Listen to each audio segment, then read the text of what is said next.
नमस्कार. रमजानचे रोजे सुरू झालेले आहेत आणि त्याचबरोबर उन्हाचीही चाहूल लागत आहे. यासाठीच आज आपण या व्हिडिओमध्ये शरीराला आणि मनालाही चिल करणारे असे 4 ज्यूसचे प्रकार झटकीपट कसे बनवायचे ते पाहणार आहोत.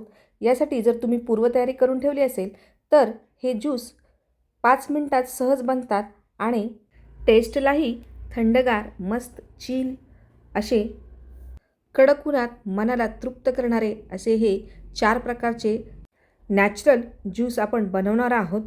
तर वेळ न घालवता आपण पटकन या ज्यूसच्या रेसिपी कशा बनवायच्या ते पाहूयात. हे 4 प्रकारचे ज्यूस बनवण्यासाठी आपल्याला लागणार आहे महत्त्वाचा इन्ग्रेडियंट म्हणजे सब्जा बी.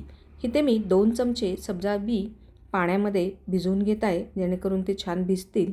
हे सब्जा बी आपल्या शरीराला थंडावा देण्याचं काम करतात, त्यामुळं आपण हे आपल्या प्रत्येक ड्रिंकमध्ये वापरणार आहोत जेणेकरून रोजांच्या उपवासामुळे जी शरीरात उष्णता निर्माण झाली आहे ती कमी व्हावी. आणि आता दुसरा महत्त्वाचा इन्ग्रेडियंट म्हणजे पुदिनाची पानं.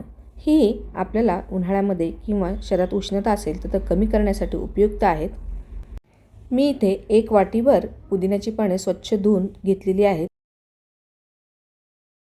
ग्रेप ज्यूस बनवण्यासाठी मी इथे काळी द्राक्ष घेतलेली आहेत. एक 15 ते 20 आपल्याला काळी द्राक्ष लागणार आहेत. तुम्ही या ठिकाणी हिरवी द्राक्षेही वापरू शकता. इथे मी ती स्वच्छ धुवून घेत आहे. त्यानंतर आपण ती मिक्सी जारमध्ये घालायची आहेत. यात मी आता 7 ते 8 पुदिन्याची पानं घातली आहेत आणि अर्धा लिंबाचा रस पिळून घालत आहे. या ठिकाणी आपण साखरेचा वापर न करता मधाचा वापर करणार आहोत. इथे 1 मोठा चमचा मी मध घालत आहे. मध हे प्रकृतीने थंड असल्यामुळे शरीराला थंडावा देण्याचं काम करते. त्यानंतर याच्यात आपण थोडंसं पाणी घातलं आहे. आता 2 ते 3 बर्फाचे खडे घातलेले आहेत. आता याला आपण छानपैकी ब्लेंड करून घेऊयात. मस्त थंड असं ग्रेप्स ज्यूस तयार झाले. आपण गाळणीने ते छानपैकी गाळून घेऊयात. वाव, मस्त असा कलर आलेला आहे, तुम्ही पाहू शकताय. प्लेटमध्ये आपण थोडंसं तिखट घेतलेलं आहे, त्याचबरोबर थोडंसं पांढरं मीठ आणि थोडंसं काळं मीठ असं मिक्स करून घ्यायचं आहे. आणि आपण आपला जो सर्विंग ग्लास आहे तो याच्याने सजवून घ्यायचा आहे. ग्लासमध्ये मी 2 चमचे सब्जा बी घालत आहे. त्यानंतर 2 ते 3 पुदिन्याची पानं घालत आहे. आता मस्त असं थंडगार ग्रेपचं ज्यूस ग्लासमध्ये घालायचं आहे. वाव, काय सुंदर कलर आलेला आहे, तुम्ही पाहू शकताय. वरून 2 ते 3 बर्फाचे खडे घातलेत. आहा, मस्त असं थंडगार ग्रेपचं ज्यूस तयार आहे.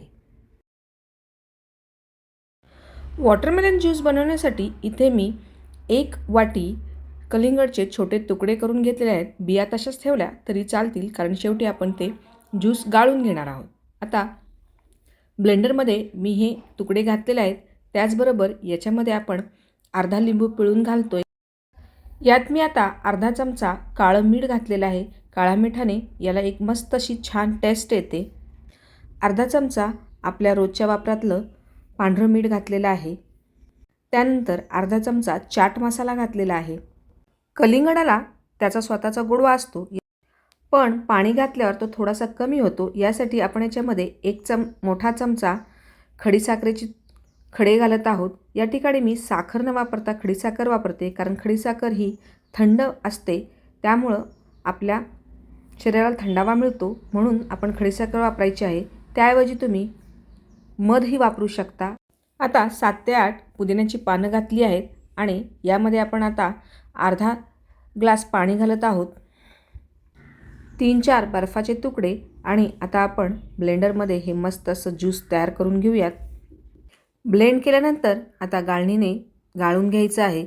पहा, मस्त असं लाल रंगाचं थंडगार वॉटरमेलन ज्यूस तयार आहे. ग्लासमध्ये मी प्रथम थोडेसे कलिंगडाचे तुकडे घातलेले आहेत. त्यानंतर सब्जा बी घातलेला आहे आणि नंतर ज्यूस घातल्यानंतर बर्फ आणि थोडे कलिंगडाचे तुकडे घालून मस्त असं वॉटरमेलन ज्यूस सर्व केलेला आहे. तुम्ही पाहू शकताय, थंडगार मस्त. वाव. ऑरेंज ज्यूस बनवण्यासाठी इथे मी छोटा किनू ऑरेंज घेतलेला आहे. त्या ठिकाणी तुम्ही नागपुरी ऑरेंजही घेऊ शकता. याची आपण साल काढूयात आणि आता ब्लेंडरमध्ये ऑरेंजचे पीसेस घालूयात. त्यानंतर याच्यामध्ये आपण अर्धा लिंबू पिळून घालायचा आहे. त्यानंतर 5 ते 6 पुदिन्याची पानं घातली आहेत आणि एक मोठा चमचा खडीसाखरेचे खडे घातलेले आहेत. यामध्ये आपण आता अर्धा ग्लास पाणी घालणार आहोत. त्याचबरोबर अर्धा चमचा काळं मीठ घातलेलं आहे. 2 ते 3 बर्फाचे खडे. आता आपण हे ऑरेंज ज्यूस मस्त ब्लेंड करून घेऊयात. ऑरेंज ज्यूस सर्व करण्यासाठी मी इथे एक छोटी मध्यम तिखट मिरची मध्ये स्लिट करून घेतली आहे. आपण आता प्रथम ग्लासमध्ये 2 ते 3 बर्फाचे खडे घालूयात. त्यानंतर 2 चमचे सब्जा बी घालायचं आहे आणि 2 ते 3 पुदिन्याची पानं घातलेली आहेत आणि आता ही हिरवी मिरची याच्यात घालायची आहे. यामुळं आपल्या ऑरेंज ज्यूसला मस्त असा चटपटीत टेस्ट येणार आहे. शेवटी ऑरेंज ज्यूस घालूयात. वाव, मस्त थंडगार असं ऑरेंज ज्यूस तयार आहे. या ठिकाणी पुदिन्याची बरीचशी पानं उरलेली आहेत. आता याचंही आपण एक मस्त असं थंडगार ज्यूस बनवणार आहोत. तर यासाठी आपण ही सगळी पानं ब्लेंडरमध्ये घातलेली आहेत आणि याच्यामध्ये आता आपण 1 लिंबू पूर्णपणे पिळून घालायचा आहे. त्यानंतर अर्धा चमचा चाट मसाला घालत आहे. त्यानंतर 2 मोठे चमचे खडीसाखरेचे खडे घातलेत. त्यानंतर अर्धा चमचा काळं मीठ घातलेलं आहे. त्यानंतर अर्धा ग्लास थंड पाणी घालत आहे. छानपैकी आता ब्लेंड करून घेऊयात. पुदिना ज्यूस तयार आहे.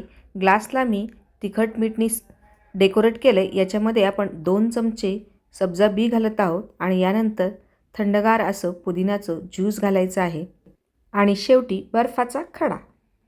वाव, टेम्पटिंग असं पुदिन्याचं ज्यूस ही तयार आहे. मस्त थंडगार.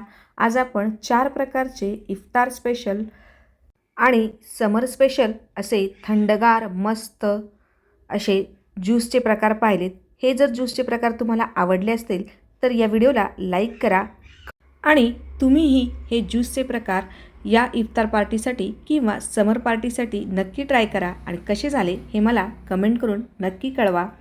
आणि हो, चॅनलवर जर नवीन असाल तर चॅनलला पटकन सबस्क्राईब करा. परत भेटूयात अशाच एका नवीन रेसिपीसहित. तोपर्यंत मस्त खा, स्वस्त राहा. धन्यवाद.